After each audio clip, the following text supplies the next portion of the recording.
ஒவ்வொரு வேதங்கள் மட்டும்தான். ஆனால் இந்து மதத்திற்கு மட்டும்தான் 4 வேதங்கள், ரிக், யஜுர், சாம, அதர்வனம். இதில் 5வது வேதமாக கருதப்படுவது மகாபாரதம். இந்த மகாபாரதம் உலகிலேயே மிக நீண்ட இதிகாச புத்தகமாகவும் விளங்குகிறது. இதனை வடமொழியில் வியாச முனிவர் சமஸ்கிருதத்தில் எழுதியிருப்பார். இதில் 74,000த்திற்கும் மேற்பட்ட பாடல்களும் 18 லட்சத்திற்கும் மேற்பட்ட சொற்களும் 18 பருவங்களும் அடங்கியிருக்கும். இந்த வியாசர் எழுதிய மகாபாரதத்தில் இலியட் மற்றும் ஒடிசி என்னும் 2 இதிகாச காவியங்களை சேர்ந்த அளவுல 10 மடங்கு பெருசு. தாந்தே எழுதிய தெய்வீக நகைச்சுவை என்ற நூலை விட 5 மடங்கு பெரியது. ராமாயணத்தை விட 4 மடங்கு பெரியது. 8 தொகை நூல்களுக்கு 5 பாடல்களுக்கு கடவுள் வாழ்த்து பாடிய பாரதம் பாடிய பெருந்தேவனாரும் இயற்றியுள்ளார். ஆனால் அது முழுமையாக கிடைக்கப்படவில்லை. மகாபாரதத்தில் ஒரு பகுதியான பாஞ்சாலி சபதம் என்னும் ஒரு குறும் காவியத்தை மட்டும் பாரதியார் இயற்றியுள்ளார். வியாசர் விருந்து என்ற பெயரிலேயே ராஜகோபாலாச்சாரியாரும் இயற்றியுள்ளார். தமிழில் மிக சிறந்ததாக கருதப்படுவது வில்லிபுத்தூர் ஆழ்வார் எழுதிய வில்லி பாரதம். இந்த வில்லிபுத்தூர் ஆழ்வார் எழுதிய வில்லி பாரதத்தில் முதல் 10 பருவங்கள் மட்டுமே இருக்கும். அதாவது தர்மர் பட்டாபிஷேகத்தோடு வில்லி பாரதம் முடிவடைகிறது. ஆனால் வியாச பாரதத்தில் மட்டும்தான் 18 பருவங்கள் இருக்கும்.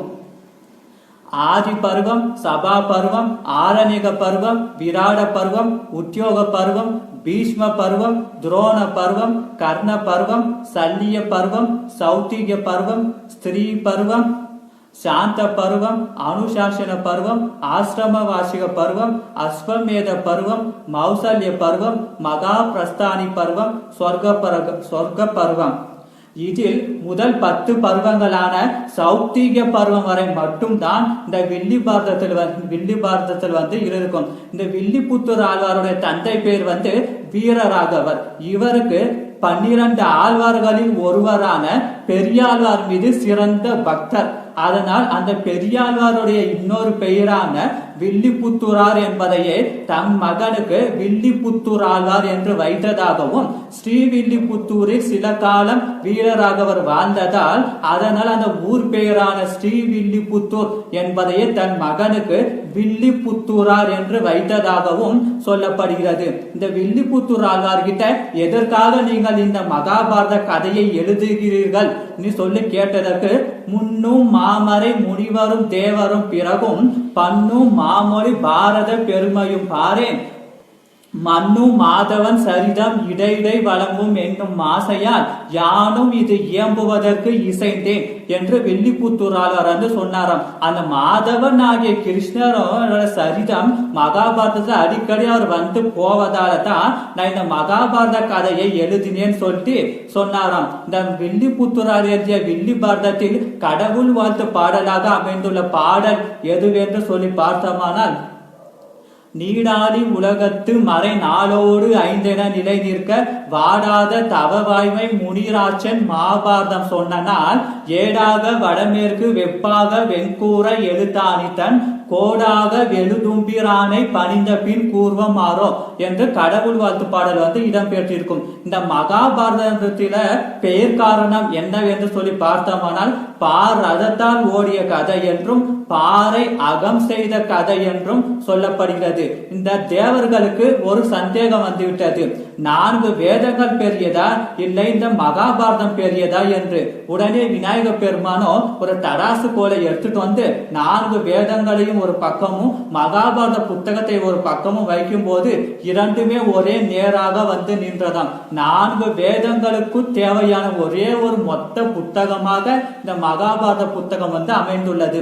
இந்த மகாபாரதத்தில் 300க்கும் மேற்பட்ட கதை மாந்தர்கள் வருகிறார்கள். இதுவரை நீங்கள் மகாபாரதம் பல பேர் சொல்லி கேள்விப்பட்டிருப்பீங்க. ஆனால் அந்த அளவுக்கு என்னால் சொல்ல முடிகிறதா என்பது ஒரு சந்தேகம் தான். இந்த வில்லி பாரத புத்தகத்தை, இந்த மகாபாரத புத்தகத்தை PDF வடிவில் கொடுத்த என்னுடைய தங்கைக்காகவும், யோ யார் சொன்னா என்ன சொன்னேனா என்ன கேட்டா என்ன கேட்கலையானா என்ன நீ சொல்றத நான் சொல்றையான்னு சொன்னேன். உடன் பிறவா தம்பியான முத்தரசனுக்காகவும் வெற்றி இந்த மகாபாரத கதையை பத்தி பல பேர் பலவிதமாக சொல்றாங்க.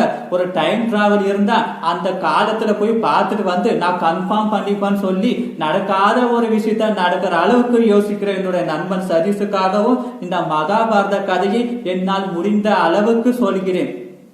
மகாபாரதம் முடிந்து சில காலங்கள் ஓடிவிட்டது. அப்போது வியாச முனிவர் பிரம்மனை நோக்கி தவம் செய்து கொண்டிருக்கிறார். உடனே பிரம்ம தேவனை வந்து வியாச முனிவரே உங்களுக்கு என்ன வேண்டும் என்று சொல்லி கேட்கிறாரு. அதுக்கு வந்து வியாசரோ அப்ப இந்த மகாபாரதம் முடிந்து சில காலங்கள் ஓடிவிட்டது. அதனால் அந்த மகாபாரதத்தை நான் எழுத நீ புத்தகமாக எழுத நினைக்கிறேன். நான் சொல்லுகிறேன், நீங்கள் தான் எனக்கு எழுதி தர வேண்டும் சொல்லி பிரம்மன் கிட்ட வந்து கேட்கிறாரு. அதை கொண்டு பிரம்மனோ எனக்கு படைக்கும் தொழில் இருக்கிறது, அதனால் என்னால் எழுத முடியாது. அதனால் முழு முதற் கடவுளான விநாயகர் பெருமான் உனக்கு உதவி செய்வாருன்னு சொல்றாரு. உடனே சரின்னு சொல்லிட்டு வியாச முனிவரும் விநாயகர் பெருமானை வந்து கூப்பிடுறாரு. உடனே விநாயகர் பெருமான் வந்து நீங்க தான் மகாபாரதத்தை எழுதி தர வேண்டும் சொல்லி வியாசர் கேட்க, அதுக்கு விநாயகர் பெருமானோ நான் எழுதும் வேகத்துக்கு உங்களால சொல்ல முடியாதுன்னு சொல்லிடுறாரு. அதை கொண்டு வியாச முனிவரோ நான் சொல்லுகிறேன், நான் சொல்லுகின்ற பாடலுக்கு சரியான அர்த்தம் தெரிந்தால் மட்டும்தான் நீ எழுத வேண்டும், இல்லை என்றால் நீ எழுதக்கூடாதுன்னு சொல்லிடுறாரு. சில டைம்ல கொஞ்சம் கஷ்டமான வார்த்தைகளை வந்து போடுவாராம். அதை விநாயகர் பெருமான் புரிந்து கொள்வதற்குள்ளாகவே வியாசர் பல லட்சம் வார்த்தைகளை தன்னுடைய மனதுக்கு கொண்டு வந்து எழுதி விடுவாராம். அந்த மாதிரி இந்த மகாபாரத கதை வந்து வியாசரால் சொல்லப்பட்டு விநாயகர் பெருமானால் எழுதப்பட்டது. இந்த விநாயகர் பெருமானோட சிலையை வந்து பார்க்கும் போது அவருக்கு முகத்துல உள்ள தந்தம் வந்து ஒன்று பெருசா இருக்கும், ஒன்று சின்னசா இருக்கும். அப்ப இருந்த காலங்கள 2 தந்தமும் ஒரே அளவுல தான் இருந்தது. இந்த மகாபாரத கதையை எழுதுவதற்காக விநாயகர் பெருமானு தன்னுடைய தந்தத்தை ஒன்றை உடைத்து எழுத்தாணியாக பயன்படுத்தி மகாபாரத கதையை வந்து எழுதினாராம். தன்னுடைய அழகை இழந்தாலும் பரவாயில்லை, ஆனால் இன்னொன்று சிறப்பாக இருக்க வேண்டும் என்பதற்காகத்தான் விநாயகர் பெருமான் இவ்வாறாக செய்தாராம். இந்த மகாபாரதம் சந்திர வம்சத்தின் கதை. சந்திரனுக்கு மட்டும்தான் வளர்ந்து தேயும் தன்மை கொண்டது. இந்த சந்திர வம்சத்தில் வரக்கூடிய கதை மாந்தர்கள் அனைவருமே நல்லவர்களும் அல்ல, கெட்டவர்களும் அல்ல, முழுக்க நல்லவனே. ஆனால் அவன் தேவ